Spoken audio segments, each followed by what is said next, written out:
Why would I choose you when I can have him and still keep you around? She laughed, so I blocked her, vanished, and moved on. Now even her mom begs me to take her back. Hey, viewers, before we move on to the video, please make sure to subscribe to the channel and hit the like button if you want to see more stories like this. Thanks. I used to think love was about sticking through the hard parts, pushing past discomfort, trusting even when things didn't feel right. I used to tell myself that loyalty mattered more than pride, that if you really loved someone, you didn't walk away just because things got messy. Turns out, that kind of love only works when both people are playing the same game. I met Rachel 3 years ago at a local networking event. I wasn't even planning to go. I'm not exactly the social type. I work in IT. I'm quiet, laid back, and tend to stay in my own lane. But a friend dragged me along, and that's where I met her. She was magnetic. Loud in a way I wasn't used to. Effortlessly charming. Always in the center of the room, laughing like the world owed her joy. I was stunned she even noticed me. We started talking, and somehow it just clicked. She said I was refreshing, said I listened better than most guys she knew, that I didn't try too hard, and that was attractive. We started dating a few weeks later, and before I knew it, I was all in. I helped her get her first marketing job. I proofread her resume, coached her through interviews. I paid most of the rent when she said she wanted to quit her retail job and really pursue something meaningful. For a year, I picked up the slack, bills, groceries, Uber rides, late-night food runs. I never minded. I believed in her. She had dreams. She wanted to start a social media consultancy. I even helped her build a basic website, bought her domain, set up the SEO, all of it.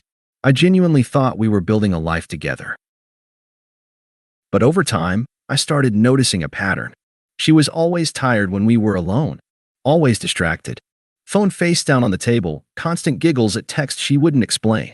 She'd go out with coworkers after work and wouldn't text me until 2 a.m. saying she was too drunk to drive home, so she was staying with a friend. It started happening almost weekly. Whenever I brought it up, she'd roll her eyes. I'm not doing anything wrong, Mike. You just don't trust me. You're smothering me. I need space to have my own life. I backed off. I figured maybe I was being insecure. Maybe I was too quiet for someone like her. Too stable. Too predictable, like her friends always joked. Her friends never liked me, not really. They'd smile and nod when I was around, but I could always feel the undercurrent. The way they praised other guys, flashier guys, louder ones with TikToks and leased BMWs and crypto talk, and side-eyed me when I said I was saving for a down payment on a house. Rachel never defended me. She'd just laugh along. There was one guy in particular, Ethan, who started popping up in stories more often. She said he was a coworker. Nothing like that, babe. She told me once when I asked why he kept tagging her in his stories. Ethan's just fun.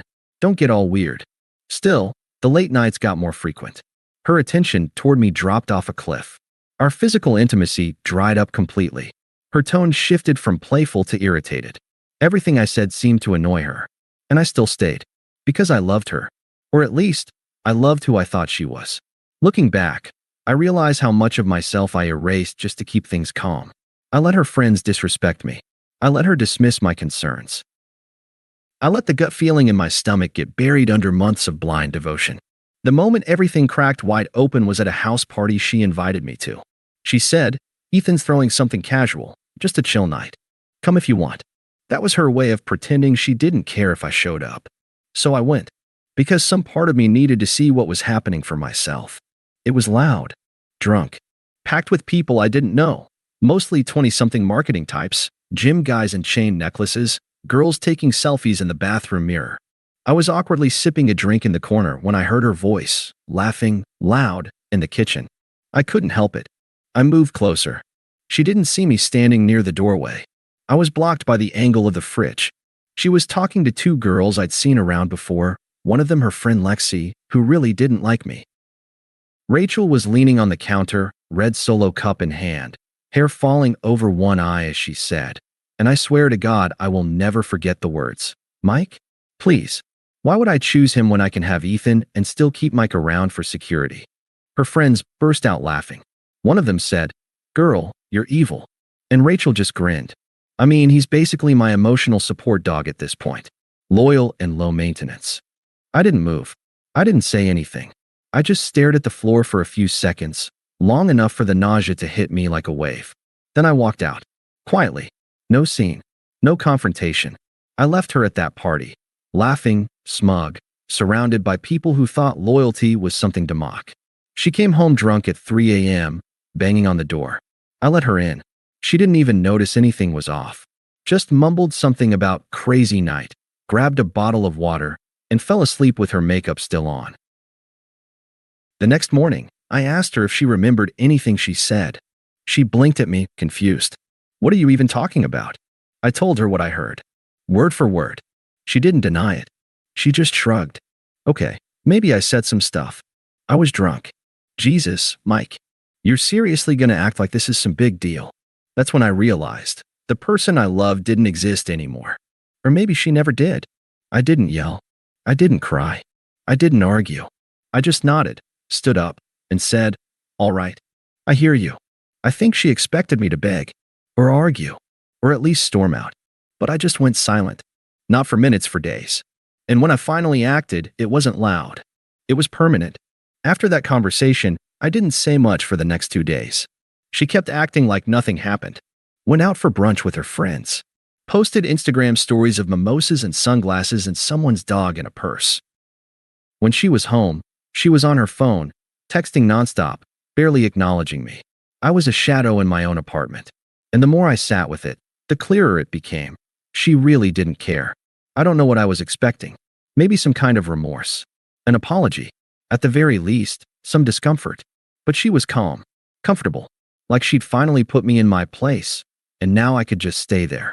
She came home late again that Wednesday. I was sitting on the couch, scrolling through old emails, looking at my original apartment lease from before we moved in together. She tossed her keys on the counter and said, "I swear, Ethan's boss is such a dick. We were at work till 9, and he still made us stay for a debrief." I didn't say anything. She kicked off her shoes, walked past me, then doubled back when she realized I hadn't responded. "Okay, what's this weird vibe? Are you still mad about the party?" Seriously. I looked up at her. Calm, flat, empty. "I'm not mad. I just finally heard you clearly." She rolled her eyes. "God, you're so sensitive." I already said I was drunk. I was just venting. You act like I cheated or something. I stood up, walked past her, and started quietly folding a few shirts into my backpack. Nothing dramatic. Just the basics. Clothes. Laptop. Chargers. Toothbrush. Her tone shifted fast. "What are you doing?" "Packing." "For what?" "For good." She laughed. Actually laughed. "You're being ridiculous. You're seriously walking away because I vented to my friends while drunk." I zipped the bag. "No. I'm walking away because you meant it. And I finally believe you." She started pacing, arms crossed, that defensive little smirk she used when she was trying to control the conversation. "Mike, grow up. Everyone says dumb stuff. You're not perfect either. Okay? You've got no ambition, you're predictable, and you've never understood what I actually need." I slung the backpack over my shoulder. "Then this should be a relief." She scoffed. "Where are you even gonna go? What are you gonna do? You don't have friends. You don't do anything. You're boring." I opened the door, stepped into the hallway. Maybe, but I'd rather be boring alone than disrespected in my own home. And with that, I left. No yelling, no begging, no last look. Just gone. I stayed in a cheap hotel for the first few nights. Then I found a short-term lease about 40 minutes away in a smaller town. It wasn't much, one bedroom, old kitchen, creaky floorboards, but it was mine. Peaceful, silent. I blocked her number, deleted all our shared accounts, changed every password, removed myself from the lease, called the landlord and told him I'd forfeit the deposit. I didn't care. I just wanted clean lines. She didn't contact me right away. I think she thought I'd come crawling back. A week passed. Then 2. Then the text started. New number. "Mike, this is childish. We need to talk." Blocked. Then a different number. I didn't cheat. You're making up stuff in your head. At least be an adult and talk to me. Blocked again. The messages kept coming, random bursts of sweetness, then guilt-tripping, then sarcasm. I never responded. Not once. Silence was the only thing I had left, and it felt more powerful than anything I could have said. I started going to the gym. Not for revenge. Not to show her. just because I needed something to do with all that energy that used to go into loving someone who didn't care. I reconnected with my brother, took on extra freelance projects. I stopped trying to fix things that weren't mine to fix. I stopped explaining myself to people who would only twist my words. I started sleeping through the night again. And slowly, almost without realizing it, I stopped thinking about her. 3 months later, a friend I hadn't heard from in a while sent me a screenshot. It was from Rachel's Instagram story. A blurry photo of a drink, some sad caption like, "Never trust people who pretend to care." Another one showed her sitting on a couch alone, wine glass in hand. The vibe was off. Empty. Performed. The friend added, "She and Ethan aren't a thing anymore. He's seeing someone else. Just thought you should know." I didn't respond. I just archived the message. I wasn't surprised. Ethan was always that guy, fun, flirty, slippery. The kind who plays the game well enough to make you think he'll stay. But he never does. Rachel thought she could juggle me and him forever. She thought I'd be her emotional backup generator, always there when things failed. But I cut the cord. Quietly. Fully. And that silence? It started echoing in her life. I could feel it. After I left, I went completely off the radar. No social media. No texts. I blocked her on everything: phone, Instagram, Facebook, even Spotify. I didn't want her seeing what I was listening to. That's how far I took it. Total blackout. And you know what? The silence was hard at first. There were mornings when I'd wake up and instinctively reach for my phone to check if she had texted me something funny. I'd go to make coffee and catch myself grabbing a mug for her too. Little habits that took time to unlearn. Grief doesn't just come from death, sometimes it comes from realizing someone you loved never actually loved you. But the longer I stayed quiet, the more clarity I had. And the more I looked back, the more I saw all the moments I had overlooked. Like the time she told me her friend, Ethan, was giving her a ride home after a work happy hour, but she didn't get home until 2:30 a.m. and smelled like his cologne. Or when she asked me to transfer her half of the rent because she forgot to budget for it, while posting photos of new clothes she just bought. Or how I always ended up holding the camera for her perfect little Instagram life, while being cropped out of every frame. I poured myself into healing. No rebounds. No glow up to post online. Just slow, steady work. Gym 3 times a week. More hours at work. Long walks. Podcasts about accountability. Journaling. Real journaling. The kind where you have to admit hard things like, "I let someone walk over me because I was scared to be alone." Eventually, I stopped looking at the door. Stopped wondering if she'd change. I wasn't angry anymore. I was just done. That's when karma caught up with her. It started small. A few texts from mutual friends checking in. Not Rachel's crew. They'd gone quiet after I left, probably embarrassed or unsure what to say. But people who knew both of us, people who'd seen us at birthdays and barbecues. Casual acquaintances. "Hey, man. Weird question. Is everything okay with Rachel?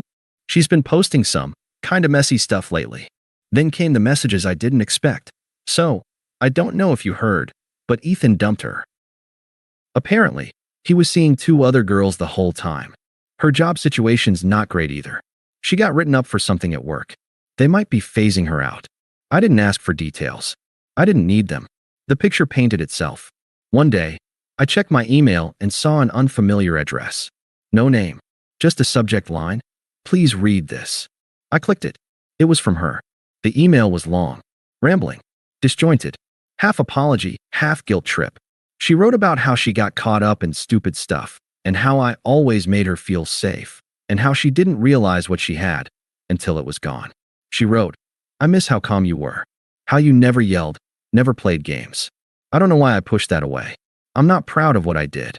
And then, the kicker, Ethan was never serious about me. I thought I was choosing excitement, but he treated me like an option. I was wrong. I see that now. Can we please talk? I didn't reply. The next day, another number started texting me. "Mike, I just want to talk.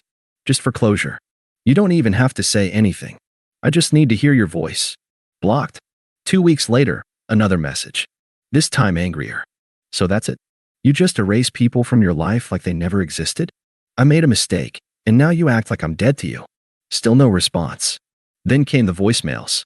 The first one was quiet. She sounded tired. Maybe crying. "I know I hurt you. I don't expect you to forgive me, but please don't hate me. I hate myself enough for both of us."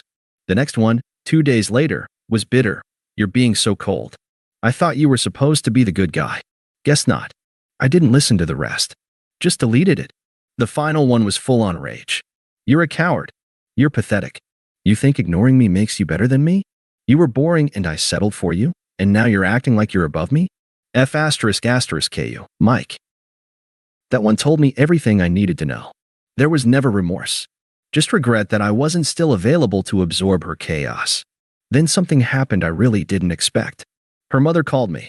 When Rachel's number showed up on my phone again, I blocked it like the rest. But then, I got a call from a number I did recognize, her mom's.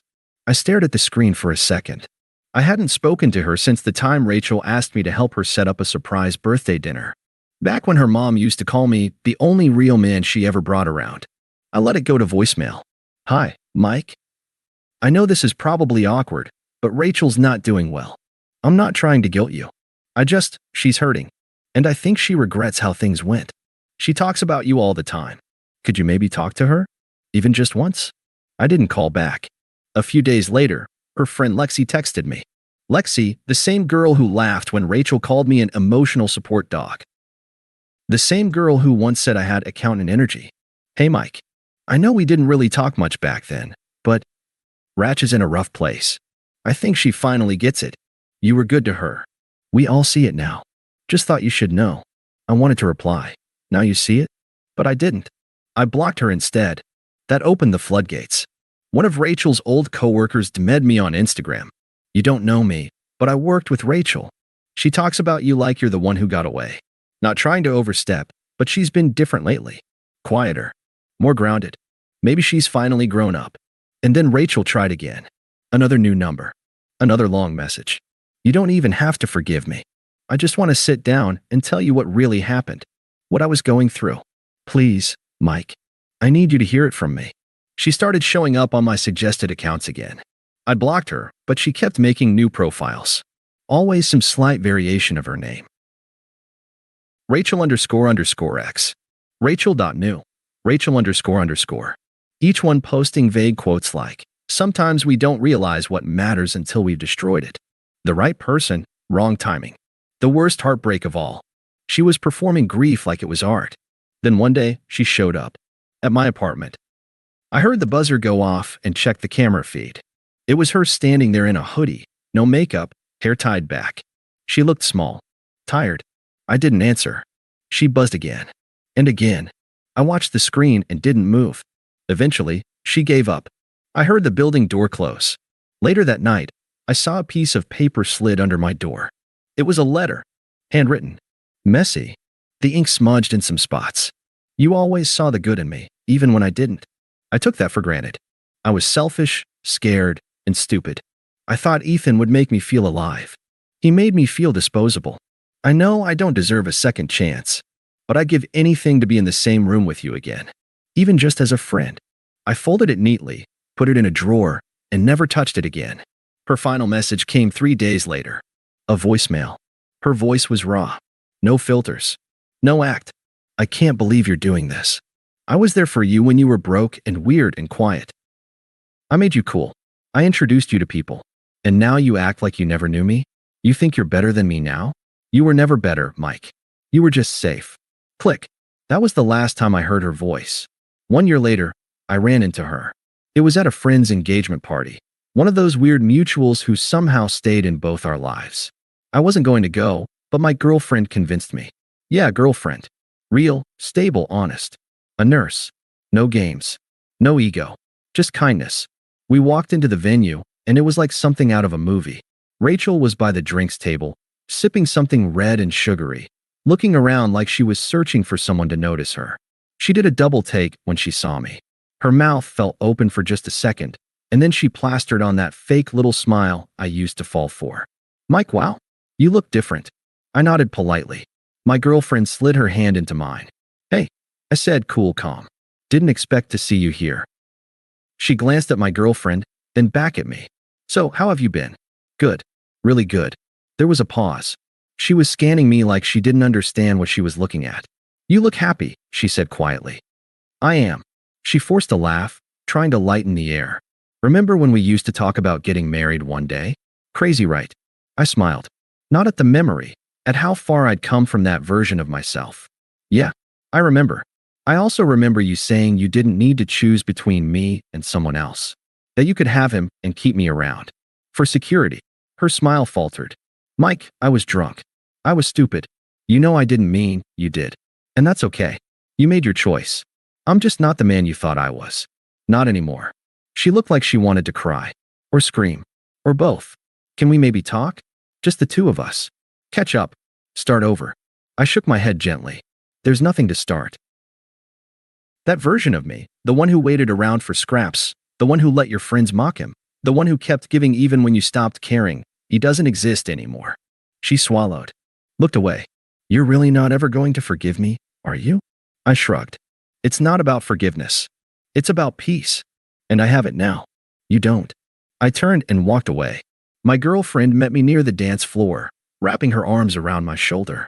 As we laughed and swayed to the music, I glanced back once. Rachel stood alone by the drink table, just like she used to leave me.